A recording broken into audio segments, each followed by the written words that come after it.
begin reading the Torah, Parshas Bereishit, and we find that after the first day of creation, the Torah tells us, Vayerev Vayivoker Yom Echad, and it continues, Yom Sheni, Yom Shlishi.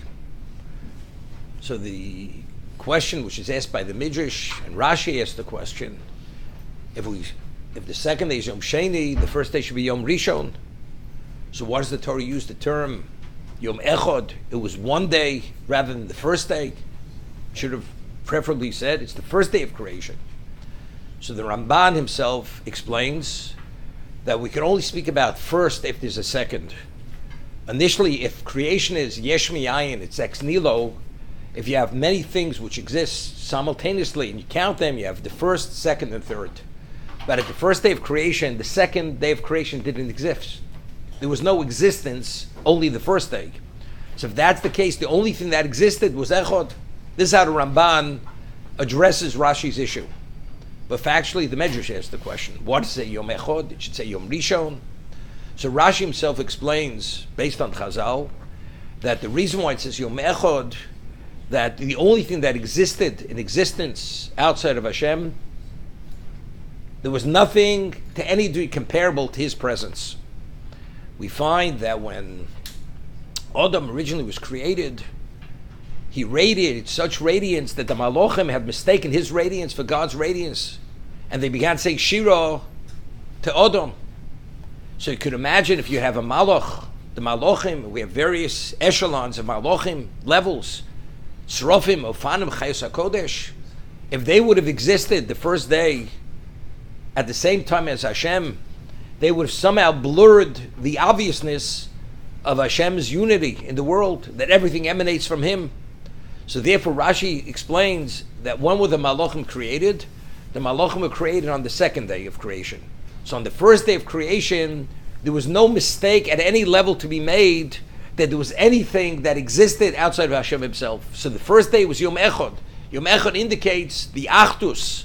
The unity of God was blatantly and obviously clear, irrefutable. It was unmistaken. That's what it was. Once the Malachim were created, that Echad, the Achdus of Hashem, wasn't as obvious. Therefore, the Torah uses the term Echad rather than Rishon, because he was the only one. It could not be denied that he is the Echad. That just gives another answer, which we discussed in Elul. Yom Echad, Yesh Yom Echad, B'Shana Yom HaKippurim Shema, that the concept of Yom Kippur, that reality, that this Day of Atonement, was created from the very beginning of creation. That's Yom Echad. There's one day in the year which is designated as a day of atonement, of purity, reinstatement, spiritual rehabilitation. That's Echad. But it's interesting. We find in Parshas Osa Brocha, the word Olam is written at one time with the Vav deleted. Without the Vav, it could be read La'alem. Alem. In Hebrew, the word Haloma means vacuum. It's concealed, like Anochi Haste Rastapona. God said, I will go into concealment. That's Helim. Helim means there's a vacuum. Meaning that because, what is this world? This world, things aren't, there's a lot of gray, it's not black and white. God's presence is not obvious. He's Nelam.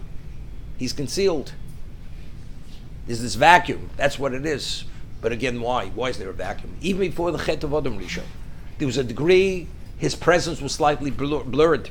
Because what? Because there were Malachim. We say in regarding the mitzvah of Mechias HaMolek, Mochotim Chosechem, and then it says Ushmi. It says L'dor v'dor le'olam. So over there, le'olam, the word le'olam is written with the vav deleted. It's read la'alem. So Rashi cites Chazal why?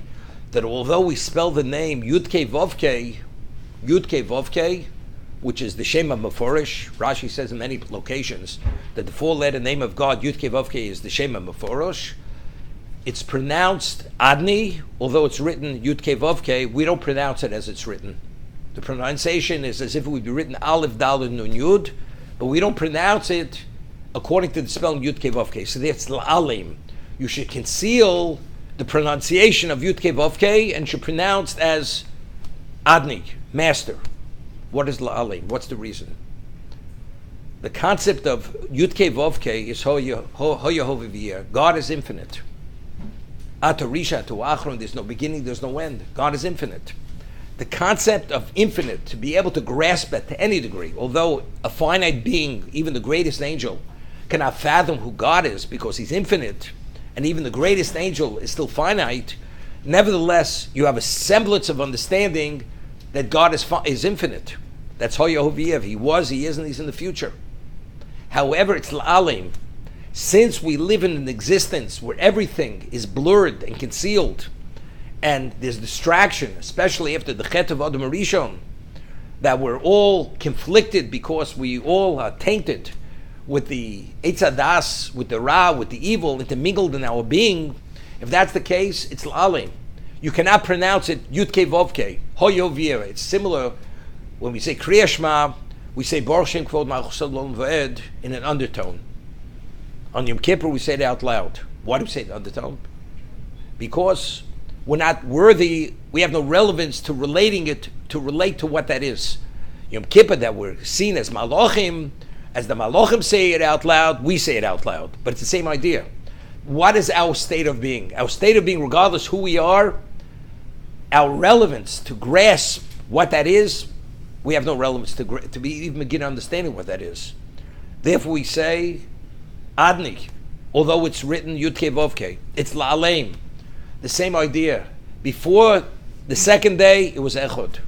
Once the second day came into being, even before the Chet of Adam Rishon, the blatantness, the obvious of Echod was no longer there. Therefore, the first day, to make the statement, first day, Echod, which is irrefutably obvious, Hashem is Echod. Second day, there's already a slight detraction because of what? The presence of the Malachim.